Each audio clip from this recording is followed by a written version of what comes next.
Here's how we planned our 6 month trip around Southeast Asia without ever having been there before. The first thing we decided is which countries we wanted to visit and what route we were taking. The very first thing that we did is actually look at the countries on a map, which actually sounds really stupid and like simple to say, but seeing where they are like geographically next to each other does make it a lot easier to plan. Also very helpful in deciding whether you want to start in the north and then go down south. Countries like Vietnam, for example, are very like long, so you can go from the north to the south or vice versa, rather than sort of like dotting all over the country. Once we had decided the countries, we then had to think about the route we wanted to take. I think initially this is very much dictated on which major airport you're flying into. For example, everyone sort of flies into Bangkok or maybe it's Phuket, and this is kind of going to decide where you take it from there. I think then from that point is when we decided on our budget. I think the TikTok thing to say, the thing that's going around a lot, is that it costs £1,000 a month to live in Asia. From the research that I've done and the hotels and hostels that we've looked at, weirdly it works out sort of the same price whether it's a hostel or a hotel. I think because you're paying per bed in a hostel, whereas in a hotel obviously you're paying per room, it does kind of work out the same. So this does give you the opportunity to not stay in hostels if you don't want to. You can obviously find places that are really, really cheap, £5-6 a night. But then you can also go on the higher end of things, get like a 5-star hotel, which is really not going to run you that much more, maybe like £60-70 a night, which when you compare that to the UK is absolutely insane. You can't even get a Travelodge in London for that amount of money. There's quite a few apps that I've been using religiously over the past few months to plan the trip. Obviously, this is not sponsored, like we literally have 100 followers. This is not sponsored. If you're an organised queen like me, really want to plan the trip properly, then these might be helpful for you. The first one and my absolute favourite is Stipple. The first thing I love about this app is it gives you a map of where you're going and the exact points that you're going to hit. For example, this is our planned trip for Vietnam, basically travelling up the whole length of Vietnam from the south to the north, which some people say is better than north to south, but that remains to be seen. And it shows you the distance between each location, so you know whether you need to plan just a taxi or whether it's like a sleeper bus or even a boat.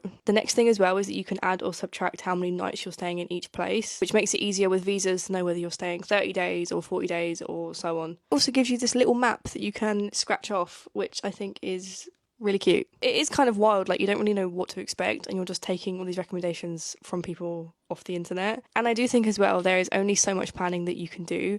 I love to plan, like I am really, really organised. I love knowing what's going on when, but also there is a lot of room for spontaneity. We want to be able to change the plans and do different things if we want to. Booking places the week or day before you get there, I think it's a little bit more fun. I think the plan is to sort of book things as we go. To say if we're in Thailand and the next week we're going to Laos, then we'll start looking at hotels then. There's so many amazing places on Airbnb and Booking.com. I really don't think you're going to struggle to find good things last minute. That is kind of a little overview of how we sort of planned everything, or should I say how I planned everything. Can you tell I'm a Virgo? And if we're going to Asia soon, maybe I'll see you there.